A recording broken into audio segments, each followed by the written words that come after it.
A secret message hidden in a bass line? A record that predicted the future? We're counting down the reggae albums that did more than just move your feet. And wait until you hear about the album that was recorded in a cloud of, well, you'll just have to wait and see. 1. Jimmy Cliff, The Harder They Come. Oh, yeah. This album was, for many people around the world, their very first taste of reggae music. Before 1972, reggae was mostly a local sound in Jamaica. But then came a movie, The Harder They Come, starring a young and charismatic singer named Jimmy Cliff. He played a character named Ivan, who was a country boy trying to make it big as a singer in the city of Kingston. The story was gritty and real, and the music was simply out of this world. The soundtrack album was a collection of amazing songs that painted a picture of life in Jamaica. The album wasn't just Jimmy Cliff, even though his songs like the title track, The Harder They Come, and the beautiful Many Rivers to Cross are the most famous. It also featured other incredible artists like Toots and the Maytals and Desmond Decker. It was like a perfect starter pack for anyone curious about this new sound coming from the small island. The songs talked about struggle, hope, and the dream of a better life. When people in America and Europe saw the movie and heard the soundtrack, they were hooked. It was an instant classic. This album was more than just music. It was a cultural event. It opened the door for all the other reggae artists who would soon follow. The album's success showed the world that reggae was not just party music. It had soul, it had a message, and it had a power that could cross oceans. It was the spark that lit the global fire. Speaking of sparks, our next album comes from a group that actually gave the genre its name and delivered one of the most fun and energetic records of all time. 2. Toots and the Maytals, Funky Kingston. If The Harder They Come opened the door, then Funky Kingston by Toots and the Maytals kicked it wide open and threw a massive party. The leader of the group, a man named Toots Hibbert, had one of the most powerful and soulful voices you will ever hear. People often compared him to the greatest American soul singers, and for good reason. His voice was full of pure joy and energy. This album is the perfect example of that.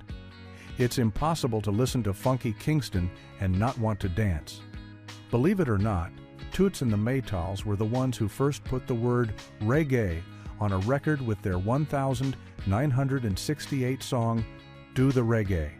So, you could say they officially named the music we all love. Funky Kingston is their masterpiece. The title track is an absolute jam, mixing Jamaican rhythms with American-style funk and soul. The album also features incredible versions of songs like John Denver's Take Me Home, Country Roads, which they completely made their own, turning it into a love letter to their home in Jamaica. It showed how reggae could take any style of music and fill it with its own unique flavor and spirit. This album wasn't deep and political like some others. Instead, it was all about feeling good and celebrating life. It was pure, raw energy captured on vinyl. Toots and his band were masters of creating a vibe that was both authentically Jamaican and universally appealing. They proved that reggae could be a global party. But while Toots and the Maytals were throwing a party, another artist was preparing to deliver a message so profound it would be called the greatest album of the 20th century. 3. Bob Marley and the Wailers, Exodus. You can't talk about reggae without talking about the king, Bob Marley. He is more than a musician, he is a global icon, a symbol of peace, and a spiritual leader. He brought reggae from the shores of Jamaica to every corner of the planet. While he has many legendary albums, many people agree that Exodus is his most complete and powerful statement. Time magazine even named it the best album of the 20th century. That's how important it is. The story behind Exodus is incredible. Bob Marley had just survived a serious attempt on his life in Jamaica, a result of the intense political turmoil on the island. He left his home and went to London to record. You might think the album would be full of anger and fear, but it's the opposite. The album is split into two sides. The first side is full of powerful revolutionary anthems about fighting for justice and freedom, with songs like Jamming and the title track, Exodus. These songs were calls for unity and change. Then, the second side of the album changes completely. It's filled with songs about love, faith, and connection, like the worldwide smash hit One Love and the beautiful ballad Waiting in Vain. It showed Bob's incredible range.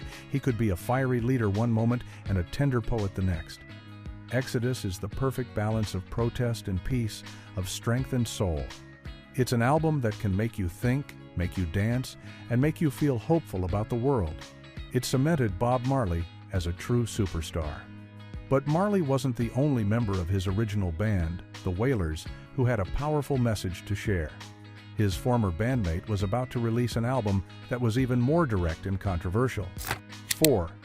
Peter Tosh, Legalize It. Legalize it. While Bob Marley was taking a more universal message of love and unity to the world, his former bandmate from the Wailers, Peter Tosh, was walking a different path. Peter Tosh was just as talented as Bob, but he was more fiery, more direct, and he never, ever backed down from what he believed in. He was a rebel in the truest sense of the word, and his album, Legalize. It was his bold declaration to the world. The title itself was a huge statement at the time, a direct challenge to the authorities. The title track, Legalize It, became an anthem for people all over the world who believed in the spiritual and medicinal use of a certain sacred herb that is very important in the Rastafarian faith. But the album is so much more than just that one song. It's a powerful collection of roots reggae that showcases Peter Tosh's incredible songwriting and his sharp, intelligent point of view. Songs like Why Must I Cry and Burial are deeply personal and emotional, while No Sympathy is a raw cry about the injustices faced by the poor. Peter Tosh wasn't afraid to make people uncomfortable. He saw it as his job to speak truth to power, no matter the consequences. This album was pure, unfiltered Tosh. His voice is strong and confident, and the music, played by some of Jamaica's finest musicians, is top-notch. Legalize. It was controversial, for sure. Some radio stations wouldn't play it, but it found its audience, and it turned Peter Tosh into a hero for those who felt voiceless. He was the tough, uncompromising conscience of reggae. While Tosh was fighting present-day battles, another reggae legend was looking back into history to find strength and inspiration for his people. 5. Burning Spear, Marcus Garvey. Some reggae artists sing about love, and some sing about parties. But an artist named Winston Rodney, better known as Burning Spear, sang about history. He saw himself as a teacher, a messenger whose job was to educate his listeners about their roots and their heritage. His music is deep, hypnotic, and powerful, like a history lesson set to a heavy reggae beat. His most famous and important album is Marcus Garvey, a tribute to one of the most important black leaders of the 20th century. Marcus Garvey was a Jamaican-born leader who preached a message of black pride and self-reliance. For many Rastafarians, he was a prophet. Burning Spear's album brought Garvey's story and message to a whole new generation. The music on this album is unlike anything else. It has a slow, hazy, and mystical feel. The bass lines are deep, the horns sound like ancient calls, and Burning Spear's voice chants the lyrics like he's casting a spell. When you listen to songs like the title track Marcus Garvey or Slavery Days, you feel like you are being transported back in time. This album was pure, undiluted consciousness. It was made for people who wanted to connect with a deeper spiritual and historical meaning. It wasn't trying to be a pop hit. It was trying to be a cultural document. Truth be told, the album's producer later remixed it without Spears' permission, creating a famous dub version called Garvey's Ghost. But the original cut remains a masterpiece of roots reggae, a timeless classic that sounds as powerful today as it did back then. It's a perfect example of how reggae could be used to raise awareness and instill pride. This album inspired people to look to the past, but our next album seemed to predict the future, causing a huge stir on the island of Jamaica. 6. Culture, 2/7's Clash. Imagine releasing an album that makes a prediction so powerful that people actually stay home from work because they're afraid of what might happen. That's exactly what happened in Jamaica in 1977 with the album 2/7's Clash by the group Culture. The lead singer, the amazing Joseph Hill, had a vision based on a prediction by Marcus Garvey that the year 1977, when the 2/7's Clash, would be a time of great upheaval and judgment. The album was a warning, a prophecy set to some of the toughest reggae rhythms ever recorded. On the 7th of July, 1977, the streets of Kingston were quieter than usual. Many people took the album's message seriously and stayed home, fearful that something big was about to go down. This is a testament to the power of reggae music in Jamaica. It wasn't just entertainment, it was the voice of the people, and in this case, the voice of a prophet. The album itself is a stone-cold classic of roots reggae. Joseph Hill's voice is raw and powerful, like a force of nature. The lyrics are all about history, faith, and the struggles of the poor, but with this urgent, apocalyptic feeling hanging over everything. Songs like the title track, I'm Not Ashamed, and Natty Dread Taking Over are iconic.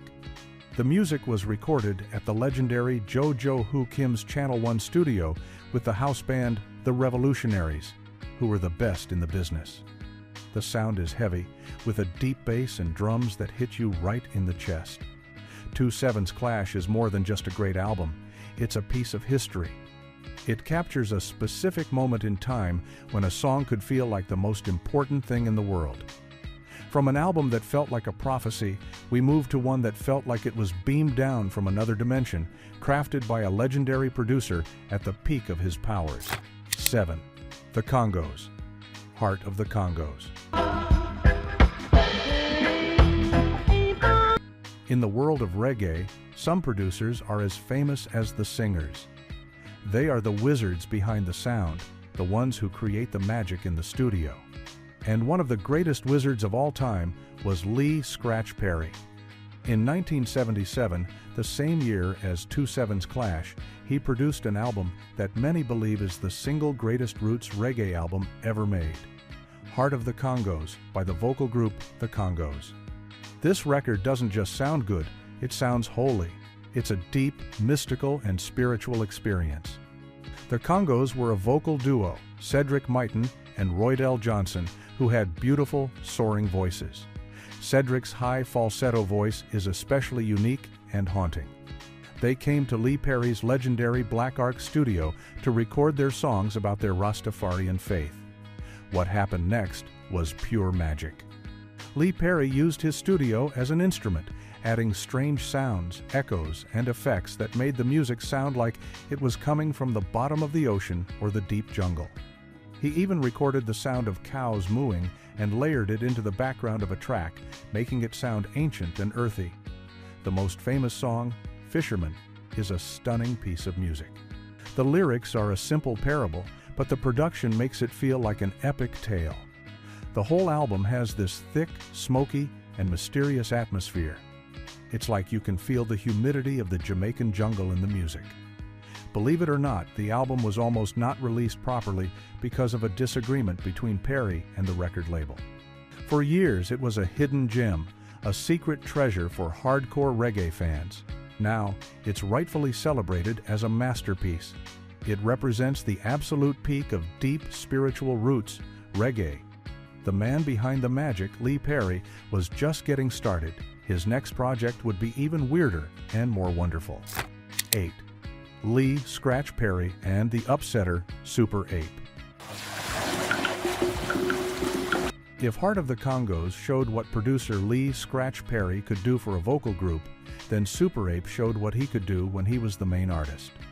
This album isn't about singing, it's about sound. It's one of the earliest and greatest examples of dub music, a style of reggae where the producer remixes the original tracks, dropping out the vocals and focusing on the bass and drums. The producer adds tons of echo and weird sound effects, creating a whole new song, and nobody did it better or weirder than Lee Perry. Super Ape is a wild ride. It's a cosmic, spacey, and sometimes spooky journey into sound. Perry, also known as the Upsetter, took instrumental tracks from other songs he had produced and completely transformed them in his Black Ark studio. He saw the mixing board as his paintbrush and the tapes as his canvas. The album is called Super Ape and has a crazy comic book style cover because Perry saw the music as this powerful, primal force, like a giant ape breaking free. The sounds on this record are incredible. You'll hear horns that sound like they are echoing from another galaxy, drums that seem to appear and disappear, and strange noises that you can't even identify. It's a very playful and imaginative album. Songs like Dread Lion and Zion's Blood are classic examples of his dub style. This wasn't music made for the radio. This was music for expanding your mind. Lee Perry was a true original, a genius who followed his own rules. Super Ape is the sound of an artist with complete freedom, creating a world of his own. Perry was a master of deconstructing songs, but our next album is a masterpiece of what happens when two of the greatest studio masters meet to build a new sound from the ground up. 9. Augustus Pablo, King Tubby meets Rockers Uptown. While Lee Scratch Perry was creating his jungle magic at the Black Ark, another producer and another musician were creating a different kind of dub masterpiece. This album, King Tubby Meets Rockers Uptown, is often considered the most important and influential dub album of all time. It was a collaboration between two legends, King Tubby, the undisputed king of the dub remix, and Augustus Pablo, a musical genius known for playing the melodica. A melodica is a small handheld keyboard that you blow into, and it has a unique, haunting sound. The title track, King Tubby Meets Rockers Uptown, is one of the most famous reggae instrumentals ever. It started as a song by another singer, but Augustus Pablo added his signature melodica line over it. Then, he took it to King Tubby's studio. King Tubby was an electronics wizard who took the song apart and put it back together in a new way. He made the bass and drums the stars of the show, dropping them in and out of the mix and washing everything in his signature echo and reverb effects. The result was breathtaking. It was a whole new landscape of sound. The rest of the album continues this pattern. It's a collection of heavy, hypnotic dub versions of classic reggae tracks, all featuring Pablo's mystical melodica floating on top. Listening to this album is like floating in space. It's moody, atmospheric, and incredibly cool. It proved that an instrumental version of a song could be just as powerful and popular as the original. This album defined the sound of dub for a generation and inspired countless musicians and producers, not just in reggae but in electronic music and hip-hop as well. It's a landmark album from two true masters of their craft. While dub masters were taking voices out of the songs, our next artist was known as the Crown Prince of Reggae, thanks to his incredibly smooth and soulful voice. 10. Dennis Brown, Wolves and Leopards. In the world of reggae, Bob Marley was the king, but Dennis Brown was the Crown Prince. He was one of the most beloved singers in Jamaica, with a career that started when he was just a young boy. He had a voice that was pure gold, smooth, soulful, and full of emotion. He could sing a love song that would make you weak in the knees, and then sing a song about social justice that would make you want to stand up and fight. The album Wolves and Leopards is one of his best, capturing everything that made him so special. The title of the album comes from a Jamaican saying that means you can't change your nature. The title track, Wolves and Leopards, is a powerful song about how the rich and powerful will always try to prey on the weak. It's a classic roots reggae anthem with a heavy rhythm and conscious lyrics. But the album also shows Dennis Brown's softer side. Songs like Here I Come are joyful and celebratory, showcasing his incredible vocal talent and his positive energy. He had a warmth and charm that came through in every single note he sang. This album was produced by the great Joe Gibbs, and the rhythms were laid down by some of Jamaica's top musicians. The sound is tight, clean, and powerful. Dennis Brown was incredibly consistent, releasing dozens of albums in his career. But Wolves and Leopards stands out as a perfect snapshot of a brilliant artist at the top of his game. It's a mix of tough reality and hopeful spirit, delivered by one of the most gifted voices in the history of music. He was the crown prince, but our next artist was known by another royal title, the Cool Ruler, the master of a style called Lover's Rock. 11. Gregory Isaacs, Night Nurse. After the heavy political roots reggae of the 1972nd, a new style began to emerge. It was smoother, more romantic, and perfect for the dance floor.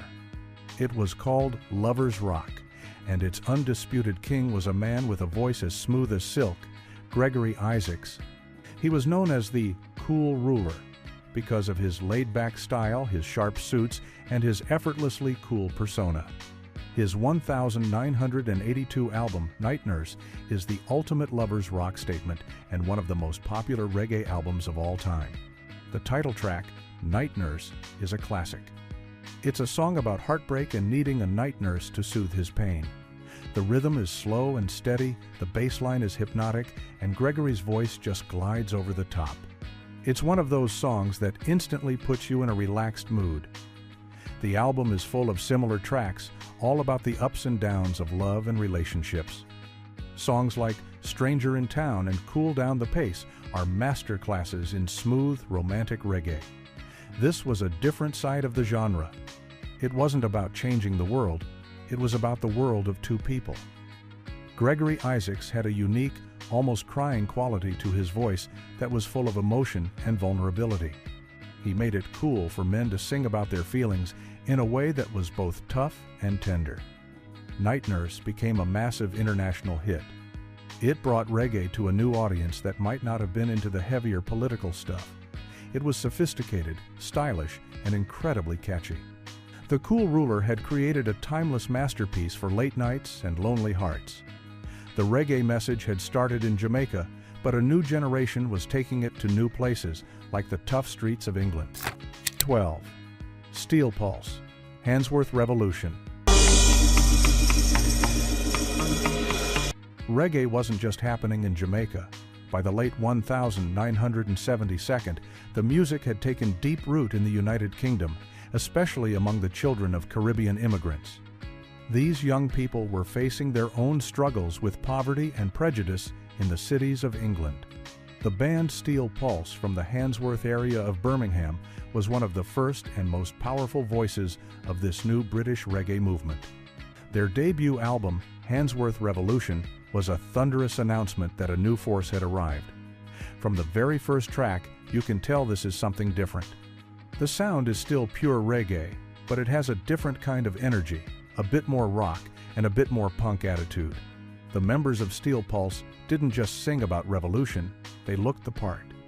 They would sometimes perform in elaborate costumes, like dressing up as Old English noblemen or in pointed hoods to mock racist groups. They were a visual and musical force. The title track, Handsworth Revolution, is a powerful call for unity and an uprising against oppression in their neighborhood. The album is full of incredible songs that tackle big issues. Ku Klux Klan is a direct and fearless attack on racism. Prodigal Son uses a biblical story to talk about connecting with African roots. The musicianship is incredible, with complex arrangements and tight, powerful rhythms. Steel Pulse proved that the spirit of reggae could thrive anywhere there was injustice. They were a bridge between the Jamaican roots of the music and the new reality of being black and British. They took the fire of Jamaican reggae and added their own English fuel. But they weren't the only ones telling stories from the streets of England. Another artist was using reggae rhythms in a completely new way, as the backdrop for powerful poetry. 13. Linton Kwesi Johnson, Dread Beat and Blood. This next album is truly unique. It doesn't feature a singer in the traditional sense. Instead, it features a poet. Linton Kwesi Johnson, a name you might know as LKJ, is a Jamaican-born, London-raised poet who recited his powerful poetry over heavy dub reggae tracks. He called his style dub poetry, and his album Dread, Beat and Blood is the genre's defining work. This is music for your mind as much as your feet. It's raw, real, and incredibly smart. LKJ's poetry told the stories of the Black British experience. He wrote about the tensions with the police, the struggles of everyday life, and the feeling of being an outsider in your own country. He didn't shout or scream. He delivered his lines in a calm, measured, and rhythmic Jamaican patois that was both beautiful and powerful. He was a reporter from the front lines. The reggae rhythms, provided by the amazing backing band Matumbi and produced with the legendary Dennis Bovell, served as the perfect moody soundtrack for his words. The sound is deep and heavy, a perfect example of British-style dub. The title track, Dread, Beat and Blood, is an intense account of street unrest and the social conditions that create it. Other tracks, like Man Free, are portraits of specific characters from his community. Listening to this album feels like you are right there on the streets of London in the 1972nd. It's a historical document as much as a work of art. LKJ showed that reggae could be a vehicle for serious literature. He gave a voice to a generation and created a whole new art form. While he was innovating in the UK, a new generation back in Jamaica was taking the classic roots sound and giving it a modern, tougher edge for the 1982nd. 14. Black Uhuru, Red.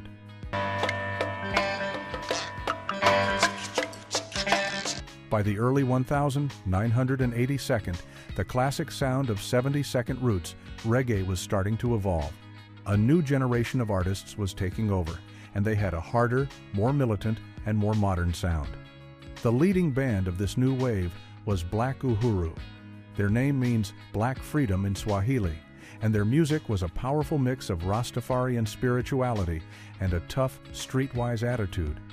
Their album Red, from 1981, is one of the high points of 82nd reggae and a true classic. What made Black Uhuru's sound so special? First, you had the incredible lead vocals of Michael Rose, whose unique, almost wailing style was instantly recognizable. Then, you had the beautiful harmony vocals of Puma Jones and Ducky Simpson. But the secret weapon was their rhythm section, the legendary duo of Sly Dunbar on drums and Robbie Shakespeare on bass. Sly and Robbie were musical geniuses who were creating a new, more robotic and powerful reggae beat that would define the sound of the 82nd.